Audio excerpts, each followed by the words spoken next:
This is something we've been working on here at Fox 26 for some time. We're calling it Shine on St. Joe. Angie Lastman has kind of been taking the lead on this thing. You guys nominate somebody in the community doing something great for that community, and then we surprise them with an award. Take a look. All right, thanks, Angie. A Senate committee will hear from the father of the young woman killed in San Francisco in a hearing today. It comes just weeks after Juan Francisco Lopez Sanchez, an undocumented immigrant who has a felony record, allegedly shot Kate Steinle.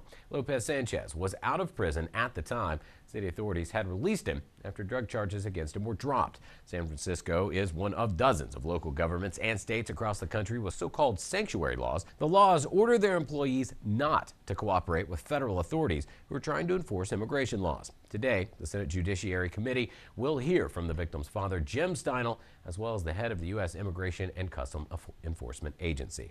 Calls for an independent investigation into the death of Sandra Bland. The 28-year-old died while in police custody in Texas earlier this month. Dashboard camera video showing her arrest is expected to be released sometime today. Kim Hutcherson has that story. The results of an independent autopsy are expected in the next 2 days. Sandra Bland will be laid to rest Saturday, July 25th.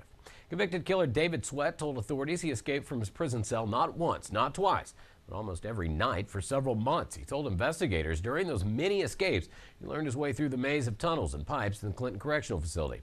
That's how he eventually devised the escape route he and fellow inmate Richard Matt used to break out of the maximum security prison. He reportedly spilled the details to investigators during interviews from his hospital bed. Sweat has been released from the hospital and is now in solitary confinement.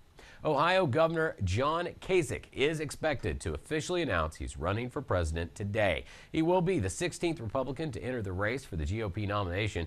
Kasich plans to make his announcement during a rally at his alma mater, Ohio State University in Columbus, sometime this morning.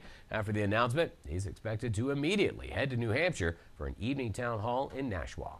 Sad news coming out of the country music world, and one movie proving it can hold its own against a Marvel superhero. Those stories and more coming up in your Hollywood Minute. But before we do that, less heat and humidity today, but